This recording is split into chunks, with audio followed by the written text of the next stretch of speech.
نحمده ونصلي ونسلم على رسوله الكريم أما بعد فأعوذ بالله من الشيطان الرجيم بسم الله الرحمن الرحيم. قال الله تعالى في القرآن العظيم والفرقان الحميد إن الدين عند الله الإسلام. صدق الله مولانا العظيم وبلغنا رسوله النبي الكريم. مولاي صل وسلم دائما أبدا على حبيبك خير الخلق كلهم یا ربی بالمصطفیٰ بلغ مقاصدنا واغفر لنا ما مضى یا واسع الکرم. ناظرین اکرام، مرکزی نیٹ ورک میں آپ کا خیر مقدم ہے. جیسا کہ آپ کو معلوم ہے، گزشتہ کل ہم نے ایک خوشخبری آپ حضرات کو دی سوشل میڈیا کے ذریعے کہ ہم انشاءاللہ العزیز سوالات، اسلامی سوالات اور ان کے جوابات کا سیکشن شروع کرنے جا رہے ہیں. تو الحمدللہ آج ہم اس کا آغاز کر رہے ہیں. اللہ نے قرآن پاک میں ارشاد فرمایا ان الدین عند اللہ الاسلام، بے شک اللہ کے نزدیک سب سے بہترین دین دین اسلام ہے، یعنی وہ دین جو مصطفیٰ جان رحمت صلی اللہ علیہ وسلم لے کر کے آئے. تو ظاہر سی بات ہے، جب ہم نے اپنے نبی کا کلمہ پڑھا ہے، ہمیں اپنے نبی کے بارے میں بھی معلوم ہونا چاہیے. ہمیں نماز کے بارے میں مکمل معلومات حاصل کرنا چاہیے. تو عزیزان محترم، آج کا پہلا سوال یہ ہے کہ اللہ کے پیارے حبیب صلی اللہ علیہ وسلم پر جو قرآن نازل ہوا وہ کس جگہ نازل ہوا، آغاز کہاں سے ہوا، ابتدا کہاں سے ہوئی؟ تو اس کا جواب یہ ہے کہ اللہ کے پیارے حبیب صلی اللہ علیہ وسلم پر جو قرآن نازل ہوا وہ مکہ شریف میں غار حرا کے اندر نازل ہوا.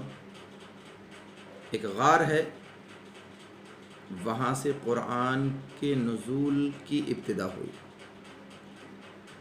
سوال نمبر 2 کہ قرآن لے کر کے کون آیا، کس نے ابتدا کی؟ تو اس کا جواب یہ ہے، فرشتوں کے سردار حضرت جبریل علیہ السلام اللہ کے پیارے حبیب صلی اللہ علیہ وسلم کی بارگاہ میں قرآن لے کر کے تشریف لاتے اور سرکار کو وہ قرآن سناتے.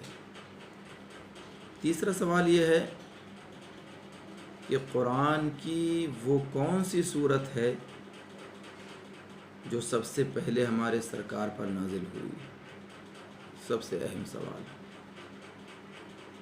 تو اس کا جواب یہ ہے کہ قرآن کی جب ابتدا ہوئی، یعنی قرآن کے نزول کی جب ابتدا ہوئی، نازل ہونے کی شروعات ہوئی، تو قرآن کی سورہ اقرا جو کہ 30ویں پارے میں ہے، اقرأ بسم ربک الذی خلق، سورہ اقرا نازل ہوئی. اور میں ساتھ ہی ساتھ یہ بھی بتا دوں کہ الحمدللہ جس جگہ یعنی غار حرا میں سرکار پر قرآن نازل ہوا اور سورہ اقرا سے ابتدا ہوئی، اس غار میں الحمدللہ مجھے 2 رکعت نماز ادا کرنے کا موقع ملا. اور آپ بھی جائیں، میری دعا ہے کہ اللہ تعالی ہر مومن کو ایسی متبرک جگہ دکھائے. آپ جب جائیں گے تو غار حرا کے اندر جیسے ہی آپ داخل ہوں گے، غار حرا کے اوپر پتھر پر یہ آیہ مبارکہ آپ کو لکھی ہوئی نظر آئے گی، اقرأ بسم ربک الذی خلق. عزیزان محترم، غور کرنے کا مقام ہے کہ سب سے افضل نبی پر سب سے افضل قرآن، سب سے افضل کتاب قرآن پاک نازل ہوئی. اور بھی نبیوں کو اللہ تعالیٰ نے کتابیں عطا کی، صحیفے عطا کیے، لیکن اور نبیوں پر جو قرآن، جو کتابیں نازل ہوئیں، جو صحیفے نازل ہوئے، تو اللہ تعالیٰ نے کسی خاص مقام پر بلا کر کے عطا کیے.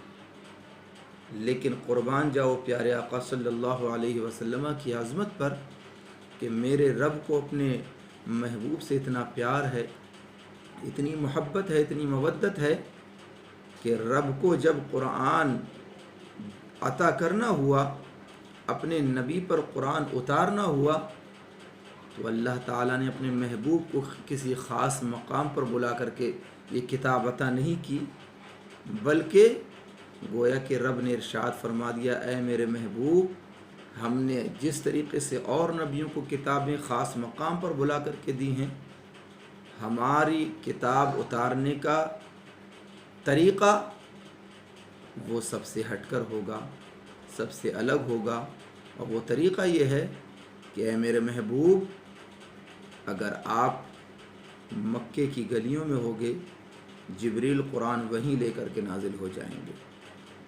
اے محبوب، اگر آپ حجرہ عائشہ میں ہوں گے، جبریل وہیں قرآن لے کر کے نازل ہو جائیں گے، آپ کو کہیں جانے کی ضرورت نہیں ہے، کیونکہ ہم نے تمہیں بنایا ہی سب سے افضل ہے۔